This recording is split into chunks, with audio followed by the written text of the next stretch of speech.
Welcome to programming tree.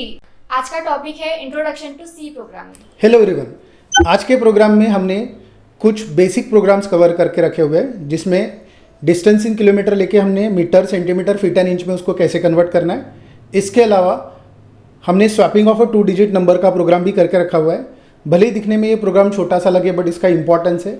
जैसे जैसे हम आगे बढ़ेंगे वैसे वैसे उस प्रोग्राम को कहाँ यूज़ करना हम समझेंगे। इसके अलावा हमने reverse of a 3 digit number as well as reverse of a 5 digit number का प्रोग्राम भी किया हुआ है।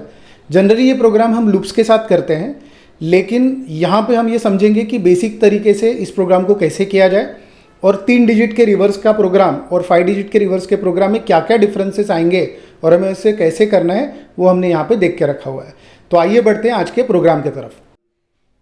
हेलो एवरीवन, आगे बढ़ते हैं हमारे अगले प्रैक्टिकल सेशंस की तरफ। तो अगला प्रोग्राम जो हम करके देखने वाले हैं, तो let me write that program in a comment. Write a program to accept distance in kilometer and to find out distance in meter, centimeter, feet and inch। ये हो गया मेरा प्रोग्राम। अब इस प्रोग्राम को हम कैसे सॉल्व करेंगे। प्रोग्रामिंग ट्री 11.c नाम से। तो हमारा प्रोग्राम शुरू होता है मेन से। मेन के करली ब्रेस और मेन के करली ब्रेस के बीच में हम हमारा प्रोग्राम लिखेंगे। प्रोग्राम लिखने के बाद सबसे पहले तो समझने की कोशिश करते हैं कि इस प्रोग्राम में हमें करना क्या है। अगर आप देखें तो यहाँ पे बहुत क्लियरली बोला है कि आपको किलोमीटर में डिस्टेंस एक्सेप्ट करना है और करस्पॉन्डिंग डिस्टेंस निकालना है centimetre, metre, feet and inches में। तो आपका इनपुट ये रहेगा और on the basis of this input आपको metre, centimetre, feet and inches निकालना है। That is what expected. तो मेरे पास ऑप्शंस क्या क्या है। मैं एक तो किलोमीटर और मीटर के बीच में, किलोमीटर और सेंटीमीटर के बीच में और kilometre, feet and kilometre and inch के बीच में फार्मूला देखूं और उसके हिसाब से आगे बढ़ूं, या फिर मैं किलोमीटर से पहले डिस्टेंस मीटर में निकाल लूं और मीटर और सेंटीमीटर के बीच में हमें रिलेशन पता है कि 100 centimetre is equal to 1 metre. ठीक है। सेंटीमीटर फीट के बीच में डायरेक्टली रिलेशन नहीं पता, बट हमें सेंटीमीटर और इंचेस के बीच में रिलेशन पता है कि 2.54 centimetre is equal to 1 inch. और हमें इंच एंड फीट के बीच में रिलेशन पता है कि 12 इंच मतलब 1 फीट होता है। तो सिमिलर बेसिस पे हम सबसे पहले किलोमीटर से मीटर निकालेंगे, फिर मीटर से सेंटीमीटर, सेंटीमीटर से इंचेस एंड इंचेस से फीट। इस तरीके से हम आगे बढ़ेंगे। तो लेट्स मूव फर्दर। अब हम हमारा प्रोग्राम शुरू करते हैं और वेरिएबल्स डिक्लेयर करना शुरू करते हैं एक एक करके। तो सबसे पहले हम वेरिएबल डिक्लेयर करते हैं इंटीजर किलोमीटर, क्योंकि मुझे वैल्यू किलोमीटर में लेनी है। अब चैलेंज ये है कि इस केस में जो हमारा आंसर है वो काफ़ी बड़ा हो सकता है। से फॉर एग्जाम्पल कि अगर मैं बोलता हूँ कि किलोमीटर मैंने डाला 50 किलोमीटर्स, तो 50 किलोमीटर इंटू 1000 ये बन गया 50,000। तो जैसे ये वैल्यू इंटीजर के रेंज के बाहर है, तो हमारा जो आंसर है वो इंटीजर के रेंज के बाहर जाएगा। ठीक है। सो हमारा जो मीटर फाइंड आउट करने वाले हैं, kilometre into 1000 is a metre, तो kilometre into 1000 becomes my metre value.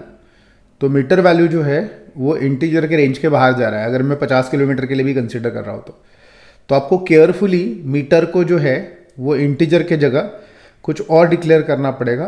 And कुछ और का मतलब होता है the big brother of integer, that is long. Integer का जो बिगर वैल्यू, अगर आप बड़ा इंटीजर कुछ स्टोर करना चाहते हो तो उसके लिए जो डेटा टाइप हम यूज़ करेंगे दैट इज लॉन्ग। एंड इसका फॉर्मेट स्पेसिफायर भी अलग होता है। जैसे इंटीजर का %d है, इसका होता है %ld। तो अगर आप जब भी लॉन्ग वैल्यूज़ को रिप्रेजेंट करना चाहते हो तो उसका फॉर्मेट स्पेसिफायर भी चेंज रहेगा। तो फॉर्मेट स्पेसिफायर %ld हमें यूज़ करना पड़ेगा। अब हम यहाँ पे किलोमीटर डिक्लेयर करते हैं इंटीजर में, बिकॉज किलोमीटर की वैल्यू हम अज्यूम कर रहे हैं कि कोई बहुत बड़ा वैल्यू नहीं डालेगा किलोमीटर में, इसलिए मैं उसको इंटीजर ले रहा हूँ। लेकिन जो मीटर एंड सेंटीमीटर है वो मैं ले रहा हूँ लॉन्ग में, क्योंकि इसका रेंज ऑब्वियसली इंटीजर के रेंज के बाहर जा रहा है। इंटीजर का रेंज है -3 to 768 से लेके +3 to 767। तो जो 50,000 वैल्यू है it is going beyond that range. इसके बाद हमें जो इंचेस की वैल्यू मिलेगी वो फ्रैक्शन में इसलिए मिलेगी क्योंकि सेंटीमीटर और इंचेस का रिलेशनशिप है कि 2.54 centimetre is equal to 1 inch, that is the formula, है ना। इफ़ यू नॉट नोइंग तो 2.54 सेंटीमीटर माने 1 इंच होता है। तो ये जो फार्मूला है इसके हिसाब से भी अगर हम आगे बढ़े तो हमारा आंसर फ्रैक्शन में जाना ही जाना है। तो इसीलिए मैं जो है इंच एंड फिट जो है उसको मैं फ्रैक्शन में लेता हूँ।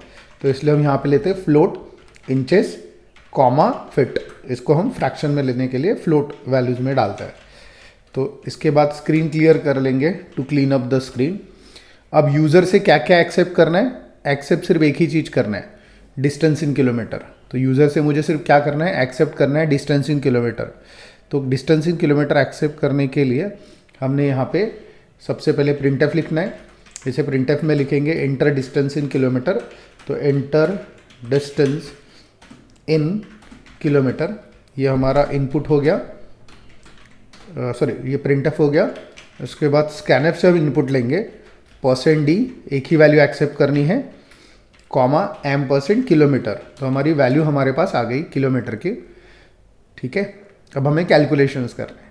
तो सबसे पहले निकालना है metre, what is the relation. Okay, अभी हम किलोमीटर एंड मीटर के बीच में डिस्टेंस निकालने की कोशिश करेंगे। तो देखिए क्या होता है कि 1 kilometre is equal to 1000 metre. अब जैसे मेरी वैल्यू जो है वो किलोमीटर में इनपुट है और मुझे मीटर में आउटपुट निकालना है, तो होगा ये कि मैं यहाँ पे क्रॉस मल्टीप्लिकेशन करूँगा लाइक मैथ। तो 1 metre, 1 into metre becomes metre equal to kilometre into 1000। तो इससे आपको मीटर की वैल्यू मिल जाएगी, ठीक है। तो लेट्स कैलकुलेट। तो यहाँ पे metre is equal to kilometre into 1000, ये हो गया मेरी मीटर की वैल्यू।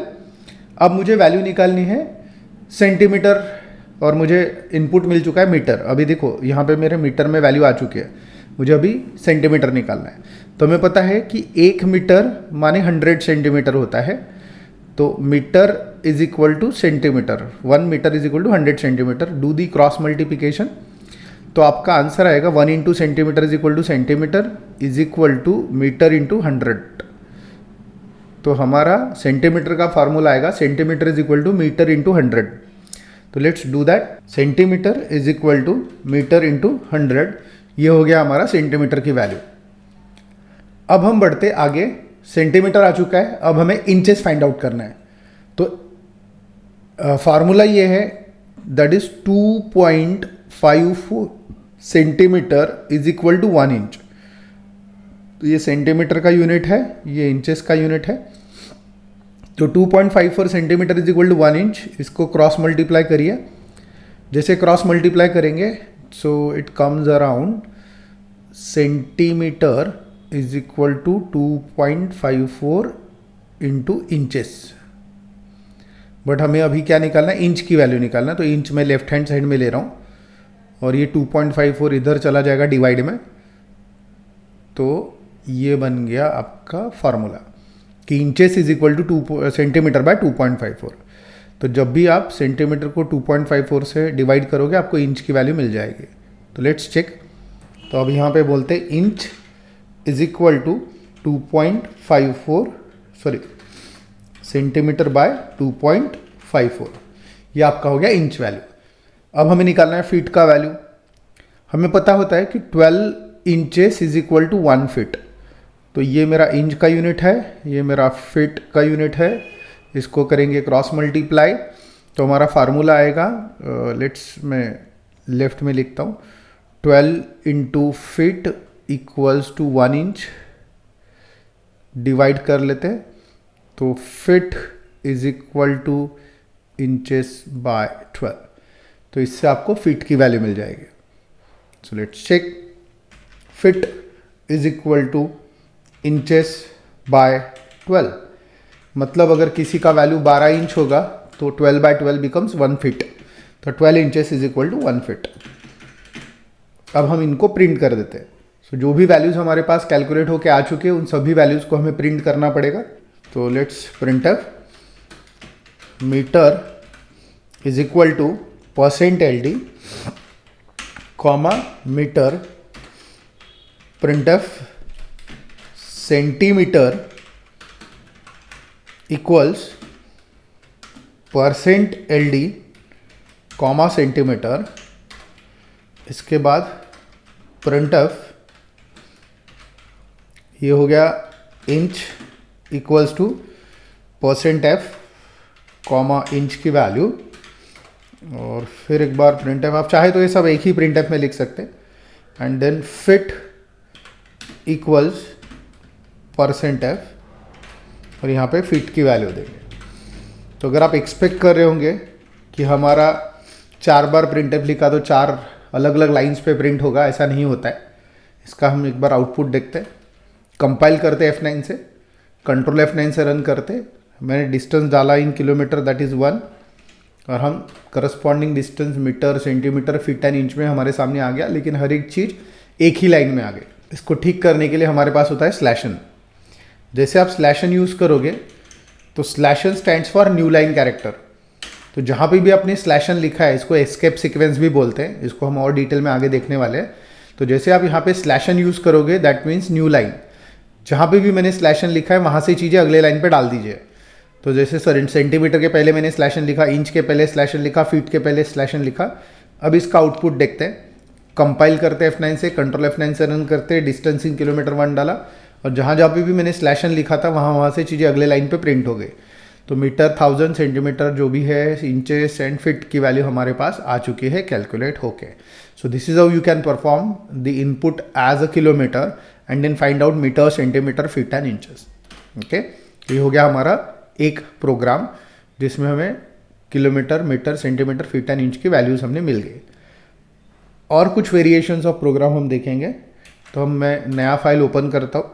सो नया फाइल ओपन करने के बाद लेट्स सेव इट। तो पहले तो मैं यहाँ पे प्रोग्राम लिख लेता हूँ। Write a program to accept values in two variables C and D and to swap it. What does that mean? तो पहले तो मैं प्रोग्राम सेव कर देता हूँ, और प्रोग्राम सेव करने के बाद अब हम यहाँ पे प्रोग्राम करने की कोशिश करते हैं। मेन के अंदर जो भी है वो कोड लिखने की कोशिश करते हैं। अब यहाँ पे करना क्या है, यहाँ पे बहुत क्लियरली बोला है कि वेरिएबल्स की वैल्यू C and D रहेगी। तो जब भी किसी प्रोग्राम में आपको स्पेसिफिकली ऐसा लिखा हुआ है कि वेरिएबल का नाम C and D ही देना है, तो इसका मतलब आपको वेरिएबल का नाम जो यहाँ पे मेंशन किया है वही देना पड़ेगा, आप कुछ और नहीं दे सकते। तो ये चीज़ बहुत क्लियरली ध्यान में रखिएगा कि अगर प्रोग्राम में मेंशन्ड है वेरिएबल्स के नाम तो वही देना है, अगर नहीं मेंशन्ड है तो आप कुछ भी ले सकते हो, लेकिन अगर मेंशन्ड है तो आपको वही देना है जो नाम वहाँ पे लिखा हुआ है। तो जैसे अभी इस केस में वेरिएबल्स का नाम मुझे C and D लेना है, चलो ठीक है, फाइन। उसके बाद क्या करने बोला है, उसको स्वैप करने बोला है। स्वैप मतलब एक्सचेंज, इंटरचेंज, इसके अलग अलग वर्ड्स हो सकते हैं। आपको एग्जाम में पूछा सकता है interchange there values, swap there values. इसका मतलब ये हुआ सीधा सीधा कि C नाम के वेरिएबल में 10 पड़ा है, D नाम के वेरिएबल में 20 पड़ा है, तो स्वैप होने के बाद C में आ जाना चाहिए 20 और D में आ जाना चाहिए 10। वैल्यूज एक्सचेंज हो जानी चाहिए, वैल्यू इधर चली जानी चाहिए, वैल्यू इधर चली जानी चाहिए। That is what expected out of it. तो ये हम करेंगे कैसे, तो इसको करने के लिए क्या लॉजिक हमें लिखना पड़ेगा, let's try to understand that. तो 2 वेरिएबल्स लेने हमें और उसको एक्सचेंज करना है।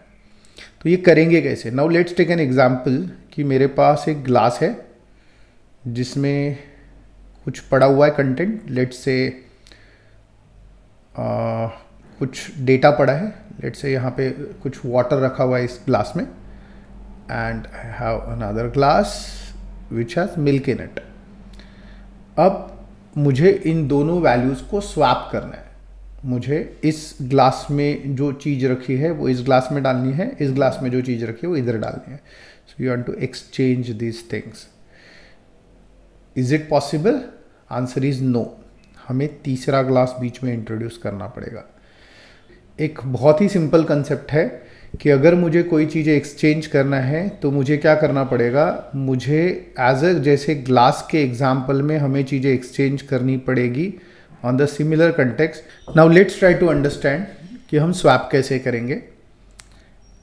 एक ग्लास के एग्जाम्पल्स लेते हैं कि मेरे पास 2 ग्लासेस हैं, एक ग्लास में पड़ा है मिल्क एक ग्लास में पड़ा है वाटर और मुझे इसको एक्सचेंज करना है, तो मेरे पास ऑप्शन है कि मुझे एक तीसरा ग्लास लेना पड़ेगा। ठीक है, अब मैं क्या बोल रहा हूँ कि पहले कोई भी वैल्यू एक्सचेंज कर दीजिए। तो सपोज मैंने पहले ये वाली वैल्यू टेम्पररी वेरिएबल में डाल दी, या टेम्पररी मेमोरी में डाल दी, या टेम्पररी ग्लास में डाल दी, जस्ट फॉर एग्जांपल। तो ये टेम्पररी ग्लास में अभी मिल्क पड़ा है, तो अभी यहाँ से मिल्क हट गया। ठीक, अब मिल्क पड़ा है टेम्पररी ग्लास में। उसके बाद हमने ये जो वाटर पड़ा है ये डाल दिया इस वाले ग्लास में, तो अब इस वाले ग्लास में पड़ा है वाटर और यहाँ से वाटर हट चुका है, अभी यहाँ पे वाटर नहीं है। ठीक है, और आखिर में क्या करेंगे, हम जो टेम्पररी ग्लास में जो मिल्क पड़ा है वो वापस इस ग्लास में डाल देंगे। तो ऑब्वियसली अब यहाँ पे भी मिल्क नहीं है, यहाँ पे कुछ भी नहीं है, और ये मिल्क रिप्लेस होके यहाँ पे आ चुका है। तो बेसिकली इनिशियली हमारी वैल्यू थी मिल्क एंड वाटर, अब स्वैप होके वाटर एंड मिल्क हो चुके हैं just by introducing third glass into the picture, that is called as temporary glass. Same logic हमें लगेगा वेरिएबल्स के वक्त भी। तो इमेजिन करिए कि ये एक मेमोरी है, ये एक मेमोरी है, इन मेमोरी में डेटा स्वैप करने के लिए मैं तीसरा मेमोरी ले रहा हूँ। इस मेमोरी का नाम है सी, इस मेमोरी का नाम है डी, और ये टेम्पररी पर्पस के लिए यूज़ करें इसलिए इसका मैं नाम दिया TMP। अब इस सी में पड़ा है सपोज 10, डी में पड़ा है 20, मुझे इन दोनों को एक्सचेंज करना है, स्वैप करना है। तो मैंने क्या बोला कि भाई ठीक है, एक काम करो, सी की वैल्यू टेम्प में डाल दो। ठीक है, तो इसको हम प्रोग्राम में कैसे लिखेंगे, या इसको हम लिखेंगे टेम्पररी वेरिएबल में सी की वैल्यू डाल दो। तो ये टेम्पररी वेरिएबल में सी की वैल्यू डाल देगा, दैट इज़ 10। ठीक है, अब यहाँ पे 10 पड़ा हुआ है बट कोई काम का नहीं है, बिकॉज हम उसको कहीं तो भी और शिफ्ट कर चुके हैं। सो टेम्पररी वेरिएबल में हमारा सी का वैल्यू जा चुका है। अब मैं क्या कर सकता हूँ, जो डी में जो वैल्यू पड़ी है वो सी में डाल सकता हूँ। तो मैं बोल रहा हूँ कि सी में डी की वैल्यू डाल दो। चलो, तो मैं बोल रहा हूँ सी में डी वेरिएबल की वैल्यू रिप्लेस कर दो। तो डी वेरिएबल में जो 20 पड़ा है वो भी सी मेमोरी में आ गया। तो अभी सी मेमोरी में लेटेस्ट पड़ा है 20, डी 10 हट गया, ओवरराइट हो जाता है। ठीक, अब हमारे पास ये डी वैकेंट हो गया। अब ये डी वैकेंट होने के बाद मैं बोल रहा हूँ टेम्पररी में जो वैल्यू पड़ी है वो उठा के डी में डालो। तो टेम्पररी में जो वैल्यू पड़ी थी दैट इज़ 10, तो मैंने बोला कि भाई ये वैल्यू हटा दो और इसके जगह ये वैल्यू डाल दो। तो अगर आप टेक्निकली देखेंगे तो जब शुरुआत हुई थी तो सी में 10 और डी में 20 पड़ा था, लेकिन अब प्रोग्राम ख़त्म होने के बाद दोनों की वैल्यू एक्सचेंज हो चुकी है just by writing this step. Okay, तो पहले मैंने सी की वैल्यू 10 में डाली, फिर डी की वैल्यू सी में डाली, और फिर 10 की वैल्यू डी में डाली। सो this is how the exchange happened. Okay, like a third glass, जैसे हमने एक एग्जांपल देखा था मिल्क वाटर का ग्लास, उसी एंगल पे या उसी टेंजेंट पे ये होगा। तो यहाँ पे आपकी वैल्यूज एक्सचेंज हो जाएगी। सी की वैल्यू 10 में डाली, दैट इज सो ऑन। तो इस तरीके से आपका पूरा ये लॉजिक होके आपको वैल्यू स्वैप होके मिल जाएगी। अब इसको प्रोग्राम में कैसे डालेंगे, तो इसको प्रोग्राम में डालने के लिए सबसे पहले हम यहाँ पे वेरिएबल डिक्लेयर करते हैं सी एंड डी, और टेम्पररी वेरिएबल लेते हैं फॉर टेम्पररी पर्पज। फिर इसके बाद यहाँ पे करेंगे क्लियर स्क्रीन। क्लियर स्क्रीन करने के बाद हम यहाँ पे लेते हैं प्रिंटएफ। प्रिंटएफ लेने के बाद यहाँ पे हम बोलते हैं enter values of C and D, enter values of C and D. तो हम दो वेरिएबल्स में वैल्यू ले रहे हैं सी एंड डी वेरिएबल्स में। स्कैनएफ करेंगे, स्कैनएफ में %d आएगा 2 बारी। पहली वैल्यू लेंगे हम सी वेरिएबल में, दूसरी वैल्यू लेंगे हम डी वेरिएबल में। ये वैल्यूज हमारी इनपुट हो गई। टेम्पररी वेरिएबल में पहले कोई वैल्यू डालेंगे सी, फिर सी में डी की वैल्यू रिप्लेस करेंगे और डी में टेम्पररी वेरिएबल की वैल्यू रिप्लेस करेंगे और प्रिंट करके दिखा देंगे what is that, after swap C equals %d and D equals %d comma C comma D. तो यहाँ पे क्या होगा, जब हम प्रिंट करेंगे तो एक्सेप्ट जो किया था उसी के अपोजिट वैल्यूज़ आ जानी चाहिए। मतलब मैं अगर एक्सेप्ट करूँगा 10 एंड 20 तो हमें आउटपुट मिलना चाहिए 20 10।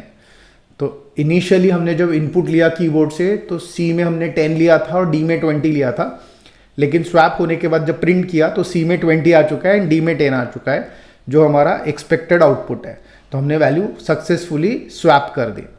अब इस प्रोग्राम को थोड़ा सा और वेरिएशन में पूछते हैं कि can you do this without using third variable. तो ये एग्जाम्पल आपको पूछा जाता है विदाउट यूजिंग थर्ड वेरिएबल। तो आपको सोचना है अभी कि बिना तीसरे वेरिएबल के आप इस प्रोग्राम को कैसे कर पाओगे। सॉल्यूशन हम आगे में देखेंगे, बट फिलहाल आप अपना ब्रेनस्टॉर्मिंग करिए and try to find out कि कैसे हम थर्ड वेरिएबल के बिना इस्तेमाल के स्वैपिंग का प्रोग्राम करेंगे। Okay, so now let's move further with the next program. File menu में जाते हैं, न्यू करते हैं, यहाँ पे नई फाइल हम ओपन कर रहे हैं। So let me save this file first. Program लिखता हूँ, write a program to accept 3-digit number from the user and to reverse it. अब क्वेश्चन क्या है? क्वेश्चन ये कि मैं 3 डिजिट का कोई नंबर डालूंगा तो उसका रिवर्स नंबर प्रिंट करो। चाहे वो 1 2 3 अगर डाला तो उसका रिवर्स 3 2 1 होगा। मैं 2 3 4 डालूंगा तो उसका रिवर्स ऑब्वियस है 4 3 2 होगा। 1 6 9 डालूंगा तो 9 6 1 होना चाहिए, and that is what expected out of it. तो ये प्रोग्राम करेंगे कैसे? अब मेरे पास कोई जादू की छड़ी तो है नहीं कि मैं यहाँ पे जादू की छड़ी घुमाऊंगा और नंबर डायरेक्ट रिवर्स हो जाएगा। ये रिवर्स वाला प्रोग्राम काफ़ी काम का है, बहुत जगह लगेगा हमें। ये हमें लगेगा लूप्स में, फंक्शंस में और आगे जगह पे भी लगने वाला। तो इसको बहुत इंपॉर्टेंट प्रोग्राम करके मार्क करिए। थोड़ा सा क्रिटिकल है एज अ बिगिनर लेवल पे समझने के लिए, बट ठीक है, एक बार आप प्रैक्टिस करेंगे या फिर मल्टीपल 1-2 बार रिवाइज करेंगे, आपको क्लियर हो जाएगा। तो ये रिवर्स वाला प्रोग्राम करेंगे कैसे? तो रिवर्स वाला प्रोग्राम करने के लिए सबसे पहला कंसेप्ट ये है कि मुझे 123 जो है इसको रिवर्स करके 321 करना है। मैं करूँ कैसे? तो इसमें कोई डायरेक्ट कोई अप्रोच नहीं है। हमें थोड़ा सा इन नंबर को तोड़ना पड़ेगा छोटे छोटे चंक्स में। मतलब अगर मैं 1 2 3 को अलग कर पाऊँ, 1 and 2 and 3 में तोड़ पाऊँ, तब जाके मेरा काम बनेगा। तो इसको तोड़ेंगे कैसे? अगर मैं 123 को मॉड करता हूँ 10 से तो मुझे मिलेगा 3, and what is that 3? 1 of the digit. अब यहाँ पे क्या हुआ, हमने 123 को 10 से डिवाइड करा, 10 12 जा 120, हमारा रिमाइंडर आया 3। ठीक है, तो हमें 3 मिला, मतलब हमें वो डिजिट मिल गया। एक डिजिट तो मिल गया भाई। 123 में से 3 अलग हो गए। अब 123 में से 3 अलग होने के बाद मैं नेक्स्ट स्टेप में बोलता हूँ कि 123 को डिवाइड करो 10 से। तो हमें पता है कि जब कभी भी इंटीजर और इंटीजर के बीच में ऑपरेशन होता है, ऐसा कुछ आता नहीं है आंसर। ठीक है, आंसर सिर्फ और सिर्फ आएगा, that is 12। That is how it works. ठीक है, तो हमारा पहला स्टेप जो था उसमें क्या हुआ, हमने मॉड किया नंबर को 10 से तो हमें डिजिट मिल गया, और सेकंड स्टेप में हमने उसको डिवाइड बाय 10 किया तो वो डिजिट कट गया। जो 3 हमने निकाला था वो यहाँ से हट गया है। नेक्स्ट स्टेप में हम जो बचा हुआ नंबर है 12, इसको मॉड करेंगे 10 से तो ऑब्वियसली हमें अगला डिजिट मिल जाएगा। जब हम 12 को मॉड करेंगे 10 से तो अगला डिजिट मिल जाएगा।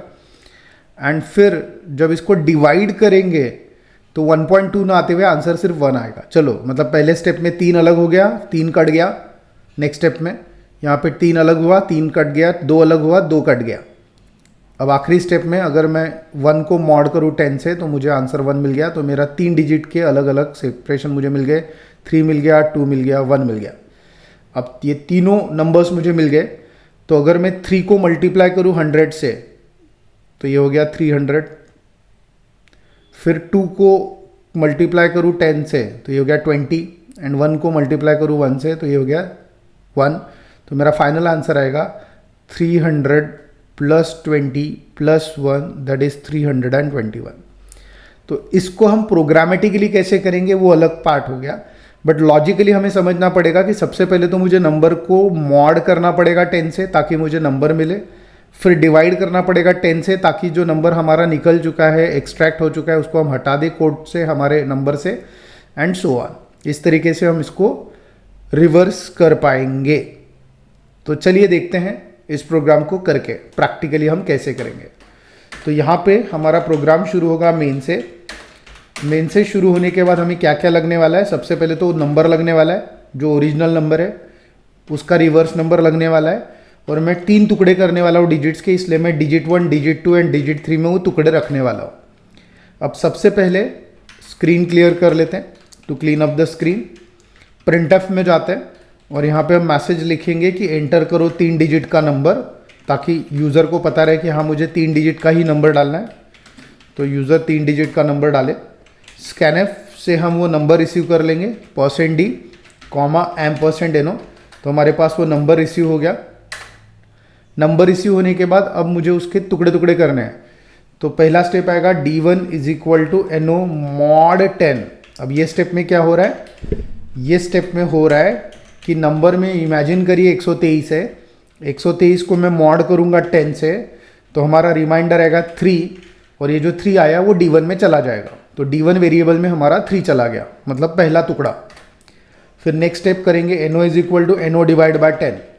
अब ये स्टेप में क्या हो रहा है, नंबर में पड़ा है 1 2 3, 1 2 3 को मैं डिवाइड कर रहा हूँ 10 से, तो आंसर आना चाहिए था 12.3, जो कि मैथ्स में होता है, बट ये प्रोग्रामिंग लैंग्वेज है। तो यहाँ पे जब भी इंट और इंट के बीच में ऑपरेशन करोगे आपका रिजल्ट इंटीजर आएगा, इसलिए हमारा आंसर आया 12। तो पहले स्टेप में 3 हमने अलग किया, ठीक है, और दूसरे स्टेप में 3 को हटा दिया नंबर से, क्योंकि ये जो नंबर आया ये हम ओवरराइड कर रहे हैं नो वेरिएबल में, तो इसमें अभी लेटेस्ट वैल्यू 12 पड़ी रहेगी। Okay, so this is how it works. अब आते हैं अगले स्टेप पे, d2 = no mod 10। अब यहाँ पे क्या होगा, अब नंबर में बचा है लेटेस्ट में 12 को आप मॉड कर रहे हो 10 से, तो हमारा नंबर बचा 2, और नेक्स्ट स्टेप में वो 2 हटा देंगे। no = no / 10। अब यहाँ पे हमारा नंबर था 12 को डिवाइड बाय 10 करेंगे तो हमारा आंसर 1.2 आना चाहिए, बट लेकिन मैथ्स नहीं है ये, तो हमारा आंसर सिर्फ आएगा 1। And last step d3 = no mod 10, और यहाँ पे वही है कि जब मैं 1 को मॉड कर रहा हूँ 10 से, तो हमारा रिमाइंडर आ रहा है 1। तो हमारे 3 टुकड़े, 3 नंबर अलग अलग होके हमारे पास आ चुके हैं, d1 में 3, d2 में 2 एंड d3 में 1। अब इसको हम रिवर्स करना चाहते हैं, तो मैं बोलूँगा रिवर्स नंबर = d1 जिसमें 3 पड़ा है इंटू 100 प्लस d2 जिसमें 2 पड़ा है इंटू 10 प्लस d3 जिसमें 1 पड़ा है। तो इन सब का टोटल होके 321 बन जाएगा। एंड इसको हम प्रिंट करते, प्रिंट एफ, यहाँ पे लिखते रिवर्स ऑफ या reverse is %d, reverse and gate ch। ठीक है, सेव करते, कंपाइल करते एंड इसको हम रन करते। नंबर डाला मैंने 123, तो उसका रिवर्स नंबर आया 321। अब कोई दूसरा नंबर भी डाल के देखते, 235 532, सो दैट इज 532। ठीक है, इस तरीके से आपका ये reverse of a 3 digit number वाला प्रोग्राम आया। बट ये रिवर्स ऑफ अ 3 डिजिट वाला प्रोग्राम बहुत जगह पे काम में आता है, क्योंकि जब कभी भी मैं किसी नंबर्स पे, किसी एक सिंगल नंबर पे कोई ऑपरेशन करना चाहता हूँ डिजिट्स पे, चाहे रिवर्स करना है, ऐड करना है, मल्टीप्लाई करना है, कुछ भी करना है, तो आपको उसके टुकड़े करने पड़ेंगे। और टुकड़े करने के लिए बहुत सिंपल सा तरीका है, % डिवाइड अप्रोच को यूज़ करते हुए आपको टुकड़े टुकड़े करने पड़ेंगे एंड फिर जाके उसके ऊपर कोई ऑपरेशंस करने पड़ेंगे। सो this is how you can perform the reverse of a 3 digit number. आगे में हम और कुछ ऐसे वेराइटी ऑफ प्रोग्राम्स देखेंगे। चलिए आगे बढ़ते हैं हमारे अगले प्रोग्राम की तरफ। फाइल मेन्यू में जाएंगे, न्यू करते हैं, अगला प्रोग्राम हम लिखेंगे। तो अगला प्रोग्राम का हम कमेंट लिखते हैं /* के बीच में। तो हमारा अगला प्रोग्राम है, write a program to accept a 5 digit number and to reverse it. तो ये कैसे करेंगे? तो यहाँ पे ऑब्वियसली एक्सपेक्टेड है कि अगर मैं 1 2 3 4 5 डालूँ तो मेरा रिवर्स नंबर 5 4 3 2 1 आए, ये हमारा एक्सपेक्टेड है। तो let's try to do this program. इसको सेव करते हैं।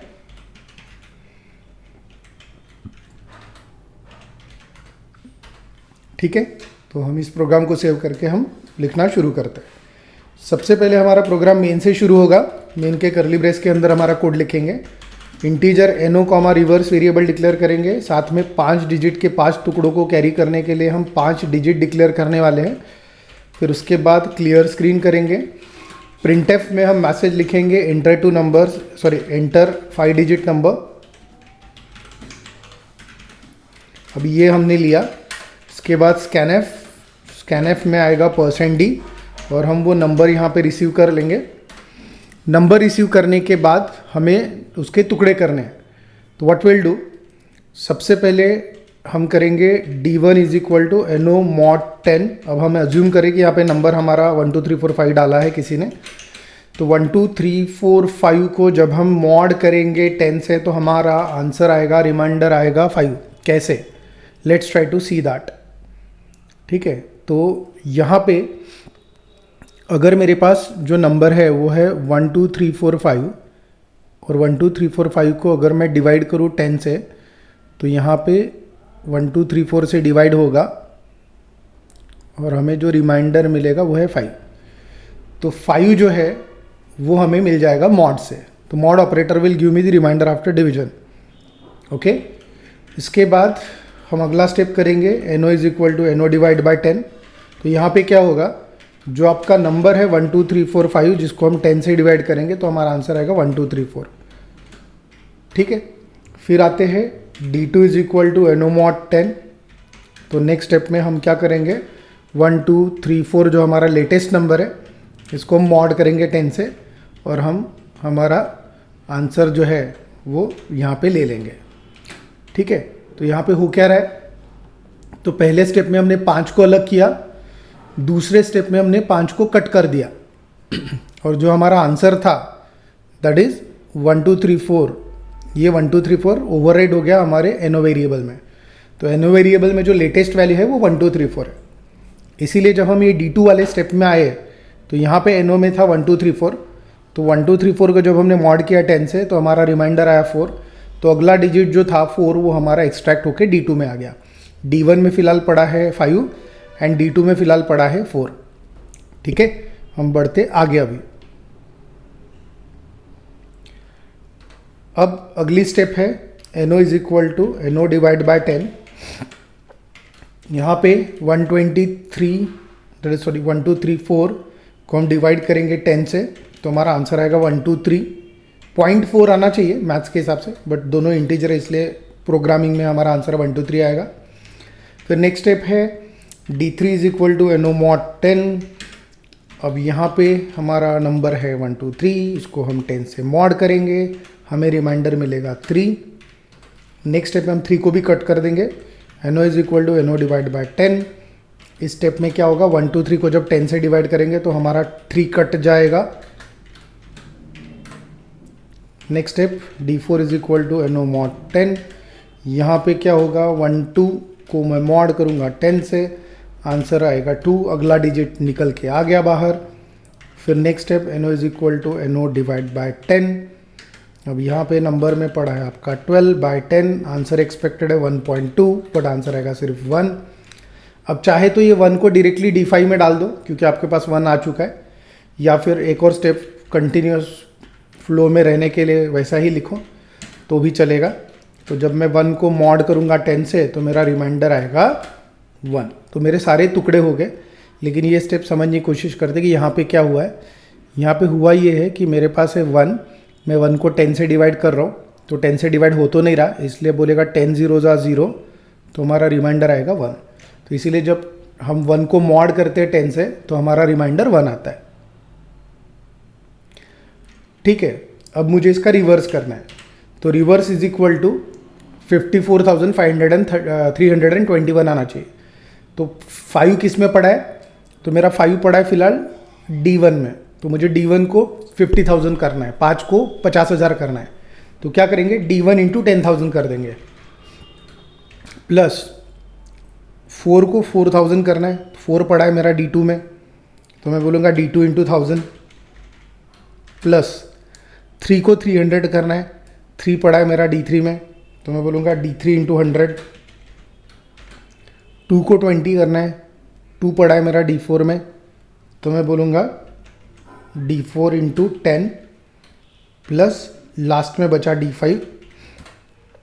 अब हम इसको प्रिंट कर देते, printf reverse number is %d comma reverse and gate ch से प्रोग्राम को रोक देते हैं।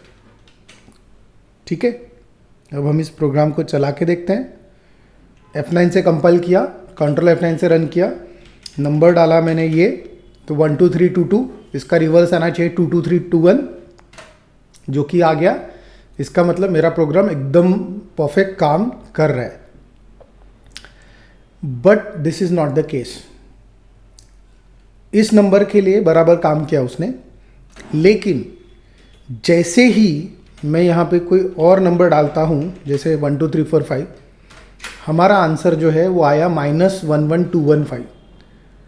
अब क्वेश्चन ये आता है कि इसका एक्सपेक्टेड आंसर हमें 54321 चाहिए था, बढ़िया, ऐसा कुछ आंसर क्यों आया निगेटिव में? उसके कुछ रीजंस है। पहला रीज़न, हमें पता है कि ये जो नंबर आया है 54321 रिवर्स होने के बाद, ये इंटीजर के रेंज के बाहर है, क्योंकि अगर आपको याद होगा तो इंटीजर का रेंज है -32768 से लेके +32767। मतलब सबसे बड़ा नंबर जो मैं इंटीजर में लिख सकता हूँ वो इतना बड़ा है 10। इससे ऊपर मैं नंबर नहीं लिख पाऊँगा इंटीजर में। और ये नंबर जो है ये ऑब्वियसली बड़ा हो रहा है 32767 से। तो आपको क्या करना पड़ेगा, पहले तो इंटीजर का जो बड़ा भाई है दैट इज़ लॉन्ग, इसको इस्तेमाल करना पड़ेगा। एंड लॉन्ग का फॉर्मेट स्पेसिफायर है %LD, तो इसको यूज़ करना पड़ेगा, लॉन्ग इंटीजर, ठीक, जिसमें काफ़ी बड़ी वैल्यू स्टोर कर सकते हैं आप। तो पहला चेंज आएगा कि मुझे ये जो वेरिएबल है वो लॉन्ग में डिक्लेयर करने पड़ेंगे। तो हो सकता है कि कोई टाइप करते वक्त भी गलत नंबर डाल दे, मतलब बड़ा नंबर डाल दे। जैसे मैं ये एग्जांपल पकड़ रहा हूँ कि 1 2 3 4 5 का रिवर्स 54321 है। इमेजिन करिए कि मैंने डालते वक्त ही ऐसा कुछ नंबर डाल दिया, तो बड़ा नंबर जो ऑलरेडी रेंज के बाहर है, ठीक है, तो इसका रिवर्स ऐसा आना चाहिए। तो दोनों भी केस में, चाहे वो रिवर्स नंबर हो चाहे वो मेरा ओरिजिनल नंबर हो, 5 डिजिट का नंबर है तो रिस्क है कि वो बड़ा नंबर रह सकता है, इंटीजर के रेंज के बाहर का नंबर रह सकता है। तो मैं दोनों को लॉन्ग ले लूँगा, ओरिजिनल नंबर को भी और रिवर्स नंबर को भी। इसके बाद जो नंबर मैंने रिसीव किया है 5 डिजिट का, उसको मुझे %D न लिखते हुए %LD लिखना पड़ेगा, बिकॉज लॉन्ग इंटीजर को मेंशन करने के लिए %LD होता है। और जो मेरा फाइनल आंसर प्रिंट हुआ है उसको भी मुझे %LD करना पड़ेगा, ठीक है। इसको सेव करते हैं, कंपाइल करते हैं और रन करते हैं। अब आना चाहिए प्रॉपर आंसर हमारा, लेकिन अभी भी नहीं है। तो अभी क्या गड़बड़ हुई है, देखिए, भले आपने यहाँ पे लॉन्ग कर दिया है, लेकिन एक और रूल यहाँ पे फेल हो रहा है। कौन सा रूल है? हमें पता है कि जब कभी भी इंटीजर और इंटीजर के बीच में ऑपरेशन होता है, हमारा रिजल्ट इंटीजर आता है। तो यहाँ पे हो ये रहा है ना कि अगर ये वाली लाइन देखें आप, जहाँ पे हमने लिखा है D1 × 10,000, तो यहाँ पे D1 आपका इंटीजर है और इंटू 10,000 भी आपका इंटीजर है। तो इंट में ऑपरेशन होने के बाद इसका रिजल्ट भले ही 50,000 जा रहा है, बट रूल क्या है, जब भी इंटीजर और इंटीजर के बीच में ऑपरेशन होगा इसका एंड रिजल्ट इंटीजर आएगा, इसलिए उसको राउंड ऑफ कर दे रहा है इंटीजर के प्रोपोर्शन में। जो भी होगा, माइनस कुछ तो ऐसा, I am not so sure, but कुछ एक नंबर में कन्वर्ट कर देगा वो, इसको इक्विवेलेंट नंबर में कन्वर्ट कर देगा 50,000 को, जो रेंज में रहेगा इंटीजर के। इसीलिए हमारा पूरा आंसर निगेटिव में जा रहा है। तो बेसिकली इंटीजर के बीच में ऑपरेशन हो रहा है, और अगर आपका आंसर जो है वो इंटीजर के रेंज के बाहर जा रहा है और आप उसको एज ए लॉन्ग कंसिडर करना चाहते हो, तो आपको जो कांस्टेंट पैरामीटर है उसके बगल में कैपिटल L लिखना पड़ेगा। दैट इज द रूल, ठीक है। तो जब कभी भी इंटीजर और इंटीजर के बीच में ऑपरेशन होगा, जब कभी भी इंटीजर और इंटीजर के बीच में ऑपरेशन होगा और आपको लगता है कि ये ऑपरेशन जो है इसका आंसर रेंज के बाहर जा सकता है, तो आप ये कांस्टेंट के बगल में कैपिटल L लिख दीजिए, ये रूल है। तो जाके आपका आंसर लॉन्ग में चला जाएगा। तो मुझे क्या करना पड़ेगा, ये जो मेरा 10,000 लिखा है उसके बगल में मुझे कैपिटल L लिखना पड़ेगा, which will type cast it into, और इट विल अंडरस्टैंड कि ये पूरा का पूरा कन्वर्जन जो है ये लॉन्ग में जाने वाला है। कंपाइल करते, रन करते, 1 2 3 4 5, हमारा आंसर आया reverse 54321। Now this is the correct program जिसमें सारे एस्पेक्ट्स आपके कवर्ड है, एंड ये प्रॉपर काम कर रहा है एज एक्सपेक्टेड। जो हमें एक्सपेक्टेशन है उस हिसाब से ये काम कर रहा है। अब हम बढ़ते हैं हमारे अगले प्रोग्राम की तरफ। तो हम एक नया प्रोग्राम ओपन करते, लेट्स सेव दिस प्रोग्राम तो मैं इसको कमेंट लिखता हूँ, इसको सेव करता हूँ मैं, और प्रोग्राम है write a program to accept a 3-digit number from the user and to find out sum of its digits. इसका मतलब ये है कि अगर मैंने नंबर डाला 1 2 3 तो 1 + 2 + 3 हो जाएगा, मतलब सारे डिजिट्स का एडिशन हो जाएगा और हमें ऐसा कुछ आंसर मिलेगा। अगर मैंने ऐसा कुछ लिखा है तो इट विल परफॉर्म 4 + 5 + 6 और हमें इसका जो भी आंसर है वो मिल जाएगा। ओके, सो दिस वे ये प्रोग्राम काम करना चाहिए। तो again there is no direct solution, मुझे नंबर के टुकड़े करने पड़ेंगे। तो हमारा प्रोग्राम शुरू होगा मेन से।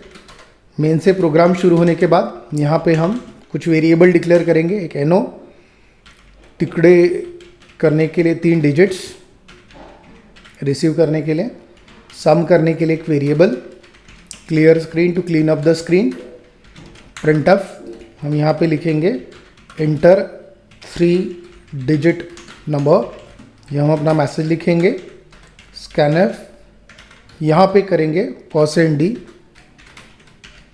%, वो नंबर ले लिया हमने। नंबर लेने के बाद हम यहाँ पे क्या करेंगे, लेट्स डिवाइड इट, तो टुकड़े टुकड़े करना शुरू करते हैं इसके। d1 = NO mod 10, then NO = NO divided by 10, then d2 = NO mod 10, NO = NO divided by 10 and d3 = NO mod 10। ये आ गया। ये आने के बाद हम इसको क्या करेंगे, पहले तो जो टुकड़े आए उसका सम करना है हमें। तो सम = digit 1 + digit 2 + digit 3, इन सब का सम हो जाएगा। प्रिंट ऑफ करेंगे, प्रिंट कर देंगे sum of digits is %d, sum. Save करेंगे, कंपाइल करेंगे, रन करेंगे। 1 2 3 का आंसर 3 + 2 + 1 6 आना चाहिए, तो हमारा आंसर है 6। Let's try from some other value, 4 5 6 15, जो कि परफेक्ट है। तो इस तरीके से हमें कुछ वेरिएशंस ऑफ प्रोग्राम देखने के लिए मिल सकते हैं। तो वेरिएशंस भी मैं आपको बता देता हूँ कि यहाँ पे क्या क्या प्रोग्राम्स आ सकते हैं जिसमें हमें नंबर को तोड़ना पड़ेगा। जैसे write a program to accept 4-digit number from the user and to reverse it, कि मुझे 4 डिजिट का नंबर रिवर्स करना है। Write a program to accept 4-digit number from the user and to exchange 2nd and 3rd digit।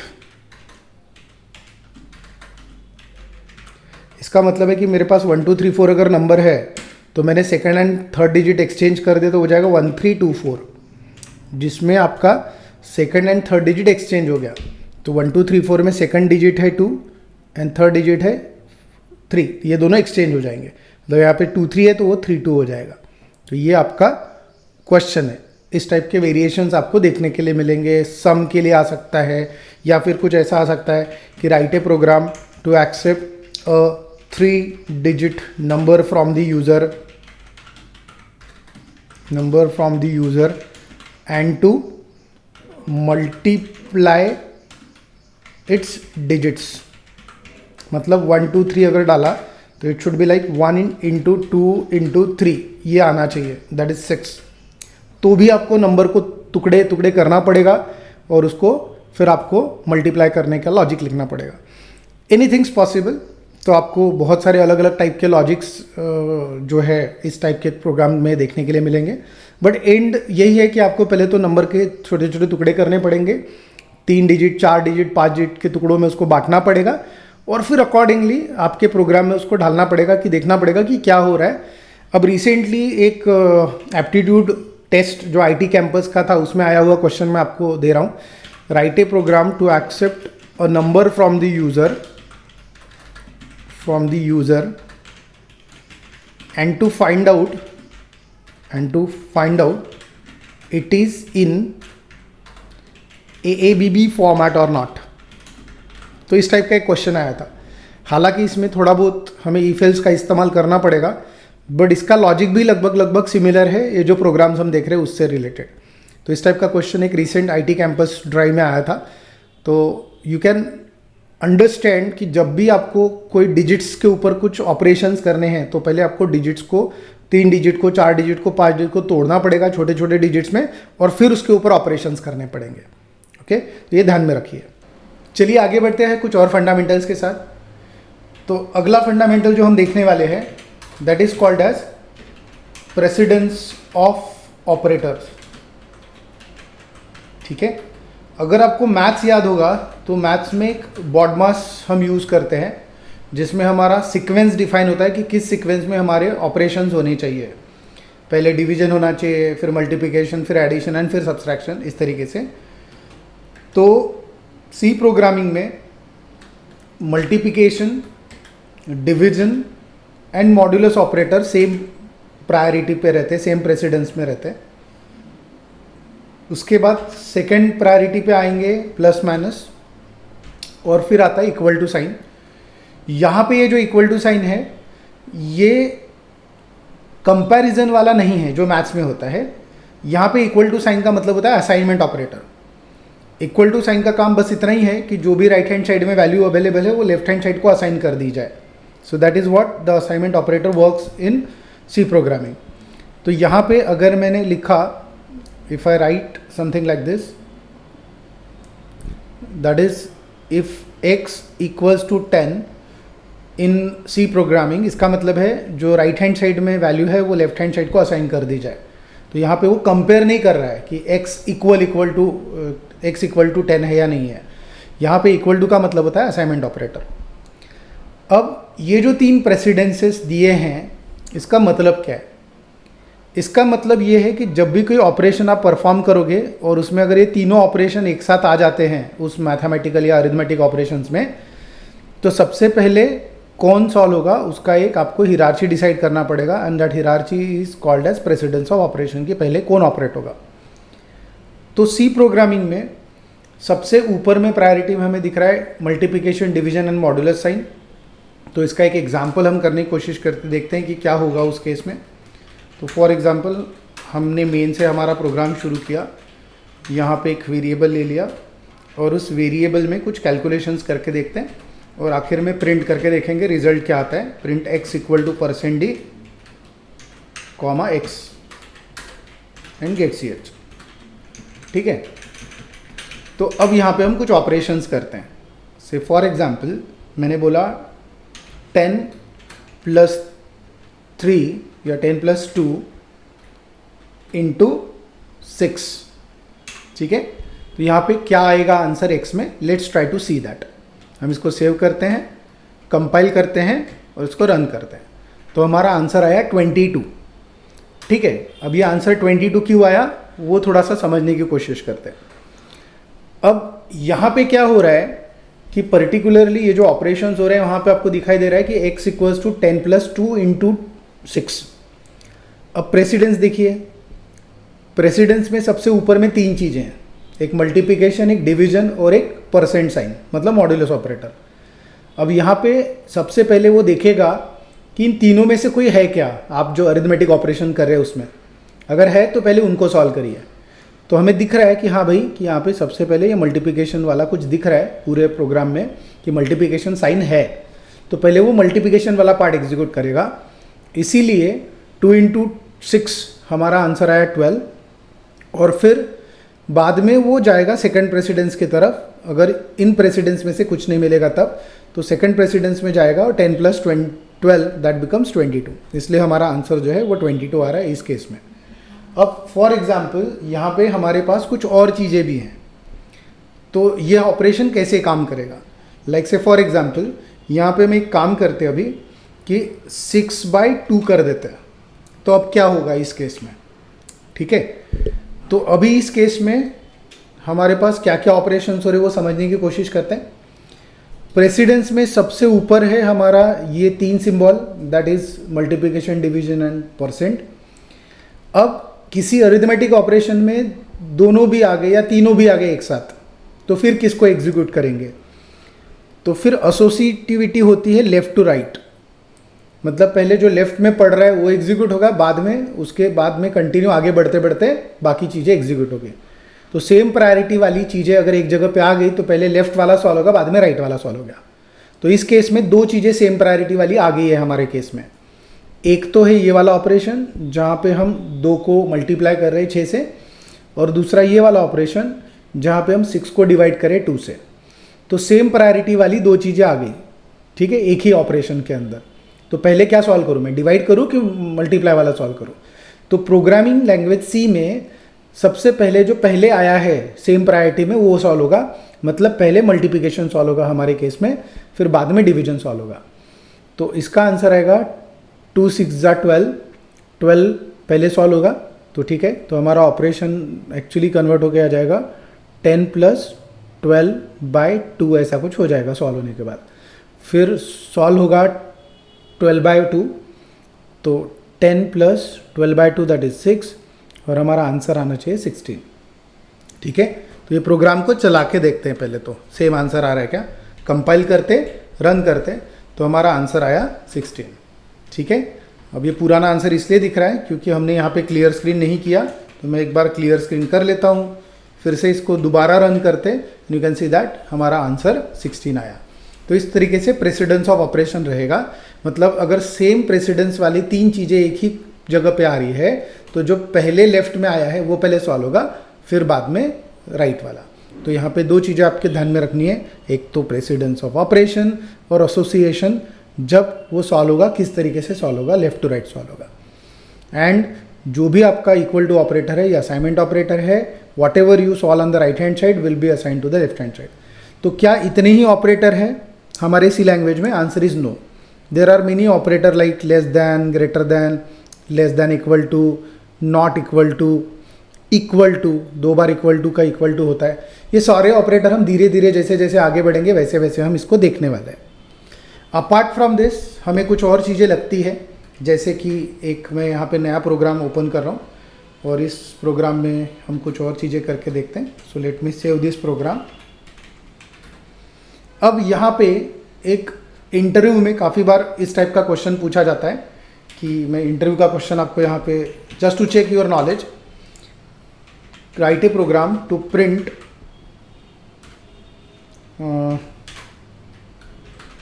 Programming tree in double quotes. For example ऐसा कुछ question है कि आपको आपका नाम प्रिंट करने बोला है डबल कोट्स के अंदर। तो हमें लगता है हाँ बहुत ही आसान प्रोग्राम है, कुछ भी नहीं है। हम क्या करेंगे, मेन में जाएंगे, मेन में जाने के बाद एक अगर स्क्रीन क्लियर करना होगा तो करेंगे, नहीं तो सीधा प्रिंटअप लिख देंगे एंड प्रिंटअप में लिख देंगे डबल कोट्स में प्रोग्रामिंग ट्री, और हमारा प्रोग्राम हो गया। गेट ch रख देते स्क्रीन को रोकने के लिए, और क्लियर स्क्रीन भी चलो दे देते हैं ताकि पुराना जो भी है वो क्लीन हो जाए। इसको सेव करते, कंपाइल करते और रन करते। एक्सपेक्टेड आंसर था हमें कि डबल कोट्स में प्रोग्रामिंग ट्री आए, लेकिन आंसर आएगा सिर्फ प्रोग्रामिंग ट्री। रीज़न भी कि प्रिंटएफ को पता है कि डबल कोट्स में जो चीज़ें लिखी है वो सारी की सारी चीज़ें एज इट इज़ प्रिंट होनी चाहिए। डबल कोट्स में जो भी चीज़ें लिखी है वो सारी की सारी एज इट इज़ प्रिंट होनी चाहिए। तो हम कैसे प्रिंट कर पाएंगे फिर इन दैट केस? तो उसको समझने के लिए हमें कुछ बेसिक चीज़ें और समझनी पड़ेगी, और उस पर्टिकुलर चीज़ का नाम होता है एस्केप सीक्वेंस। अभी एस्केप सीक्वेंस है क्या? तो सबसे पहला एस्केप सीक्वेंस जो बहुत कॉमन है that is /n stands for new line, जहाँ पे हम नई लाइन में कुछ लिख सकते हैं। /t that is tab space, जिसमें टैब का स्पेस आएगा, एक टैब में जितना स्पेस होता है जनरली 8 कैरेक्टर का, वो स्पेस वहाँ पे आएगा। एंड सो ऑन, बहुत सारे हैं। जैसे जैसे आगे बढ़ेंगे वैसे वैसे कुछ और हम इंट्रोड्यूस करेंगे यहाँ पे एस्केप सीक्वेंसेस। फिलहाल इन दोनों को पहले समझने की कोशिश करते हैं, /n एंड /t को। अगर मैंने प्रोग्रामिंग ट्री, या फिर चलो मैं यहाँ पे लिखना चाहता हूँ वेलकम टू प्रोग्रामिंग ट्री, ठीक है, लेकिन मुझे प्रोग्रामिंग ट्री नई लाइन में लिखना है, तो ये एक ही लाइन में आ रहा है फिलहाल। तो मैंने क्या सोचा कि एक काम करता हूँ मैं कि प्रोग्रामिंग ट्री जो है यहाँ पे नहीं लिखता, मैं नया एक प्रिंटएफ लिख देता हूँ और उसमें प्रोग्रामिंग ट्री लिख देता हूँ, तो वो शायद अगले लाइन पे चला जाएगा।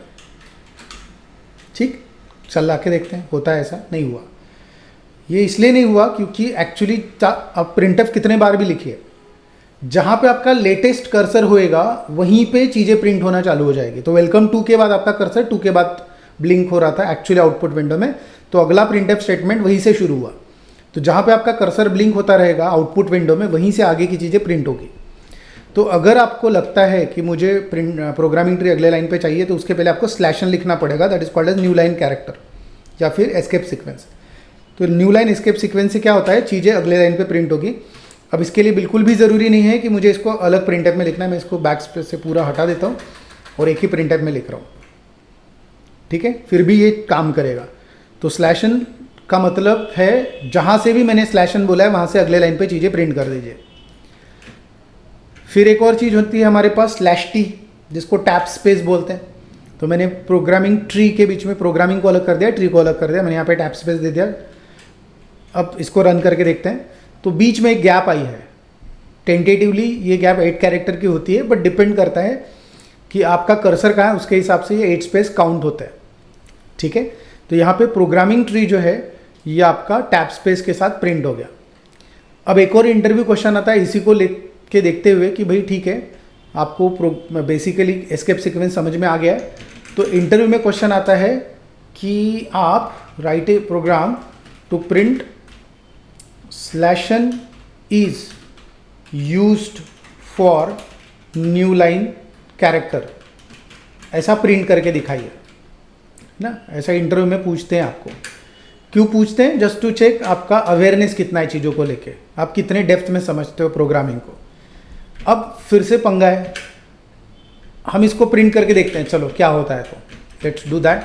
तो मैं यहाँ पे लिखता हूँ प्रिंट एफ, यहाँ पे लिखता हूँ slash n is used for new line character, ठीक है। कंपाइल किया, रन किया। अब स्लैशन तो दिख नहीं रहा कहीं स्क्रीन पे, वहाँ पे लिखा is used for new line character, ऐसा कुछ आया। तो ये क्या गड़बड़ है? बेसिकली यहाँ पे प्रॉब्लम ये है, इसको मैं पहले तो दूसरे प्रोग्राम में सेव कर देता हूँ क्योंकि आपको अदरवाइज वो कंफ्यूज करेगा। तो let me save in the different program, ठीक है। तो अब देखिए यहाँ पे is used for new line character ऐसा आया। अब ये क्यों हुआ? जैसे ही आपके प्रोग्राम में प्रिंटफ को स्लैशन मिलता है, उसको पता है कि भाई आगे में अगले लाइन पे इसको डाल दो, तो वो स्लैशन प्रिंट नहीं करेगा, वो सीधा उसको अगले लाइन पे डाल देगा। तो इसका सोल्यूशन ये है कि हमारे पास एक और एस्केप सीक्वेंस होता है जिसको बोला जाता है double slash, to print the slash. Slash को प्रिंट करने के लिए आप डबल स्लैश यूज़ कर सकते हो। तो अगर मुझे यहाँ पे कभी भी प्रिंट में स्लैश प्रिंट करना है तो मुझे डबल स्लैश के साथ उसको प्रिंट करना पड़ेगा, तब जाके मेरे सी प्रोग्राम को समझेगा कि यहाँ पे जो 2 बार स्लैश लिखा है, इसमें ये जो स्लैश है इसको स्लैशन मत कंसिडर करिए, print it on the screen. ये स्लैश को एज अ स्लैश प्रिंट करो स्क्रीन पे, ओके। तो मैं इसको सेव करता हूँ, कंपाइल करता हूँ, रन करता हूँ, तो हमारा आउटपुट आया slash n is used for new line character. तो यहाँ पे जैसे ही मैंने स्लैशन के पहले एक बार और स्लैश लगा दिया, तो ये दोनों स्लैश मिलके सी प्रोग्राम को हमने मैसेज दिया कि ये जो एस्केप सीक्वेंस है डबल स्लैश, इसका मतलब है सी के आउटपुट में स्लैश प्रिंट करो, और उसके बाद कुछ उसको एन कैरेक्टर मिला इसलिए वो एन प्रिंट कर दिया। यहाँ पे आप पूछोगे कि सर स्लैशन भी तो एस्केप सीक्वेंस है, ये क्यों नहीं काम करेगा उस केस में? ये इसलिए नहीं काम करेगा क्योंकि इसके पहले ही उसको ये दो मिलके एक कॉमन एस्केप सीक्वेंस मिल चुका है कि डबल स्लैश का मतलब है सिर्फ स्लैश प्रिंट करिए स्क्रीन पे।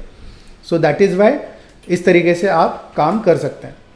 सिमिलरली कुछ और होते हैं जैसे slash single quote, slash double quotes to print the things in single quotes and double quotes. जैसे फॉर एग्जांपल मैं यहाँ पे एक ले लेता हूँ प्रिंटफ, और हम यहाँ पे लिखते हैं हेलो, मुझे लिखना है वेद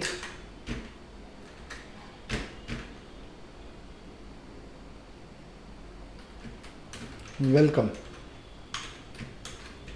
ठीक है। Let's run. तो यहाँ पे हेलो वेद वेलकम जो आया, इसको न्यू लाइन में प्रिंट कर देते हैं। तो यहाँ पे जो है एक मिनट, हाँ। यहाँ पे जो हेलो वेद आया तो वेद सिंगल कोट्स के अंदर आया। सिंगल कोट्स के अंदर इसलिए आया कि डायरेक्टली सिंगल कोट्स प्रिंट करने की कोशिश करोगे नहीं करेगा, या डायरेक्टली डबल कोट प्रिंट करने की कोशिश करोगे नहीं करेगा। तो आपको उसको स्लैश के साथ यूज़ करना है अगर प्रिंट करना है तो इस तरीके से आप एस्केप सीक्वेंस का इस्तेमाल कर सकते हो। देयर आर मेनी, बट फिलहाल के लिए इतना ही काफ़ी है। जैसे जैसे हम आगे बढ़ेंगे वैसे वैसे जो एस्केप सीक्वेंस हमें लगेंगे प्रोग्राम में उनको इनकॉर्पोरेट करते जाएंगे। Thank you. Thank you for watching our video. Please like, share and subscribe our channel.